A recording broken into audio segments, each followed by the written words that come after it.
Sirdaryo viloyatini ijtimoiy-iqtisodiy rivojlantirish borasida aql markazlarining 20 dan ortiq yo'nalish bo'yicha taklif va tashabbuslari taqdim etildi. Bunda asosiy e'tibor har bir hududning raqobat ustunliklaridan kelib chiqib, ilmiy yondashuv asosida aniq o'sish nuqtalarini belgilash va mavjud imkoniyatlarni yuqori qo'shilgan qiymatga aylantirishga qaratildi. Batafsil hozirgi lavhamizda. Muloqotda respublikadagi 21 ta aql markazi, ilmiy tadqiqot muassasalari vakillari ishtirok etib, bunda 20 dan ortiq yo'nalish bo'yicha tuman va shaharlar kesimida hududlarning mavjud salohiyatidan kelib chiqib, aniq tashabbuslar taqdim qilindi. Ya'ni har bir hududning resurs bazasi, ishlab chiqarish salohiyati, mavjud infratuzilmasi, mehnat resurslari, investitsiyaviy jozibadorligi va raqobat ustunliklari taqdimotlar orqali ko'rsatib berildi. Bu esa viloyatni rivojlantirishda bir xil yondashuvdan voz kechib, har bir tuman va shaharning o'ziga xos imkoniyatlariga tayangan holda aniq o'sish nuqtalarini belgilash imkonini beradi. Muloqot davomida innovatsion texnologiyalarni joriy etish, yuqori texnologik ishlab chiqarishlarni mahalliylashtirish va viloyat korxonalarining ichki hamda tashqi bozorlarda raqobatbardoshligini oshirishga qaratilgan yondashuvlar ko'rib chiqildi.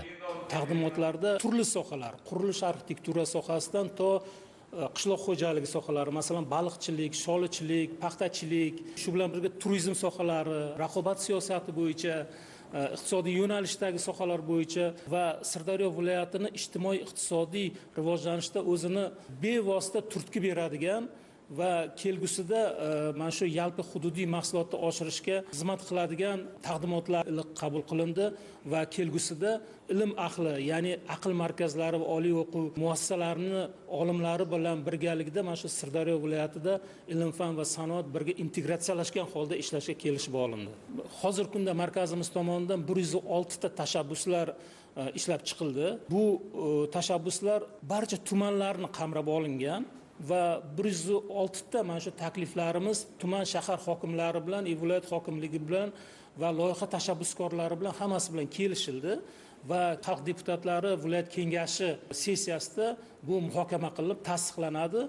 Ochiq muloqotda har bir tuman va shaharning tabiiy iqlim sharoiti, yer suv resurslari, qishloq xo'jaligiga ixtisoslashuvi hamda mavjud infratuzilmasidan kelib chiqqan holda yuqori daromadli yo'nalishlar belgilab olindi. Sholichilik sohasida bugun Sirdaryo viloyati 20 mingdan ortiq maydonda sholi ekiladi. Bir xil chuqurlik, bir xil me'yorda ekiladigan ekish me'yorlarini belgilaydigan siyilkalar bor. Don ekish moslamalari, ya'ni o'sha moslamalarda ekadigan bo'lsak, bu yerda biz suv tejash maqsadida, demak, don ekish siyilkalarda ekish hisobiga bizda 25-30% gacha suv tejaymiz. Urug' tejaymiz 80 kilogramgacha 1 gektarda. Taklifimiz bo'yicha Sirdaryo viloyati uchun maxsus navlarni tanlab berishimiz kerak. Tuproq iqlim sharoitiga mos navlarni tanlash uchun bu yerda 30 ta shu o'zimizni mahalliy navlarni olib kelib bu yerda ekamiz. Ko'rgazmali ko'chatzor qilib, sinov ko'chatzorini qilamiz. Buning ichidan tanlab olib, fermerlarga seminar o'tib, o'sha navlarni qaysi fermer qaysini tanlasa, shuni birlamchi urug'chiligini bedi ko'paytirib, birlamchi urug'chiligini qo'yamiz. Urug'likni yangilashni o'zi hisobiga 25-30% hosildorligimiz oshadi sholichilikda.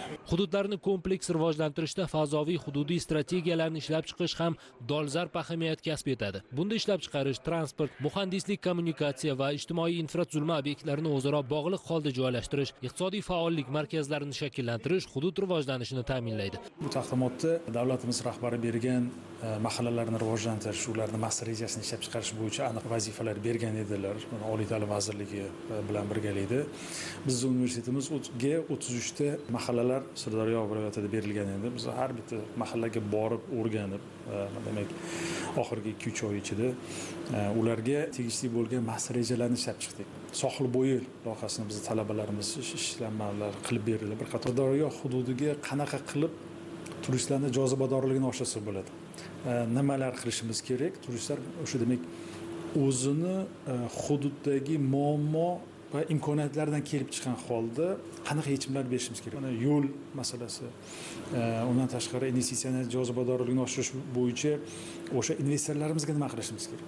Qurilish materiallari bo'yicha alohida ishlanmalarimiz bor. Bugun taqdimotimizda qurilish materiallarini, yangicha qurilish materiallarini ishlab chiqarish, passiv havuzlar va boshqa yo'nalishlar bo'yicha bir qator ishlanmalarimizni taqdim qildik. Eng muhimi, muloqot har bir tuman va shahar bo'yicha umumiy tavsiyalar emas, balki hududning ichki imkoniyatlari, raqobat ustunliklari va mavjud resurslardan kelib chiqqan holda aniq o'sish nuqtalari va tashabbuslarini shakllantirishga yordam berdi.